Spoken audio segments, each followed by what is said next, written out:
Dalam Bapa dan Putra dan Roh Kudus. Amin. Allah Bapa di surga, kami ucap syukur dan terima kasih bahwa kami harus memiliki iman.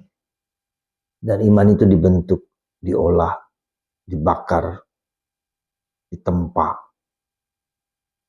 Jadi iman yang teguh dan kuat. Seperti wanita Samaria. Wanita Kanaan, orang kafir. Bantu kami ya Bapa untuk memiliki iman sekuat sebesar itu. Terpujilah namamu kini dan sepanjang segala masa. Amin. Para saudara, bacaan Injil hari ini bacaan yang saya sukai. Tentang betapa kuat dan hebatnya seorang wanita Kanaan, wanita kafir, yang penuh iman, yang penuh penyerahan diri.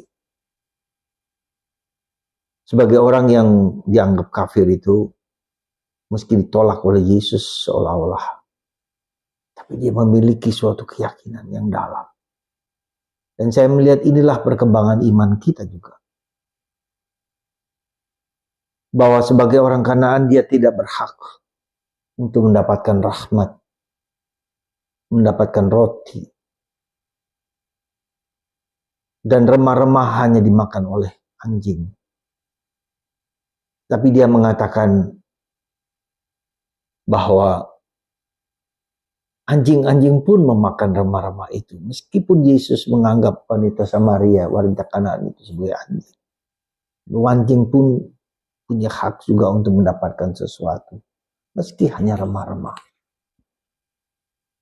Dan Yesus mengatakan, sungguh engkau memiliki iman. Saya bisa bayangkan saudara, wanita ini sungguh sudah cukup lama menderita karena anaknya kerasukan iblis. Pasti dia melihat anaknya meronta-ronta.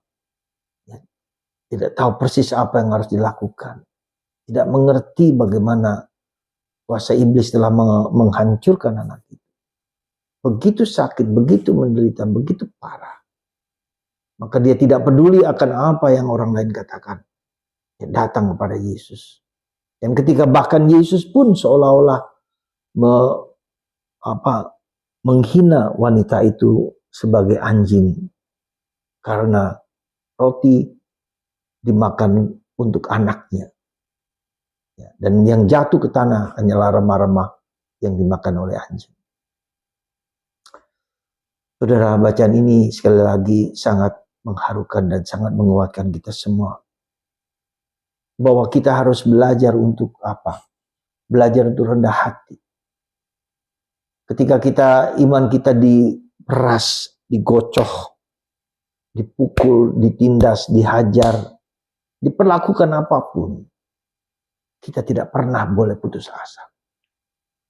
Ketika iman kita sudah seperti tanpa harapan, kita tetap percaya bahwa Tuhan tak akan meninggalkan orang yang rendah hati.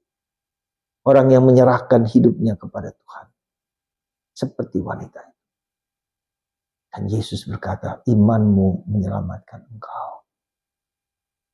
Saudara, dalam berbagai macam hal, kita pasti dan akan mengalami kesulitan-kesulitan yang seperti ini. Dan saya mendengarkan dari hati yang terdalam, sakit pedihnya, luka-luka, seperti luka-luka Yesus yang menganga, sakit, diperlakukan tidak adil, ditindas, tidak dihargai, putus asa, tetapi seolah-olah Tuhan tidur, tetapi tidak tidur. Bantu kami, bantu kita, supaya kita, saudara, rendah hati. Persembahkan hidup kita kepada Tuhan. Berkat Tuhan atas Anda dan saya. Semoga kita memiliki iman sebesar itu. Sebesar wanita Kanaan itu. Ketika kita sudah diperlakukan tidak baik sekalipun, Tuhan tetap mencintai kita. Berkat Tuhan atas Anda semua, supaya tetap tabah kuat. Supaya tetap berharap meski tidak punya harapan sekalipun. Seperti wanita Kanaan. Anda dan saya tetap terus berharap, mencintai Yesus, dan membiarkan Yesus untuk melakukan yang terbaik bagi kita semua. Jangan putus asa, saudara. Tak pernah ada pikiran sejelek sekecil apapun ketika kita mengalami kesulitan dan salib Bapa, Putra,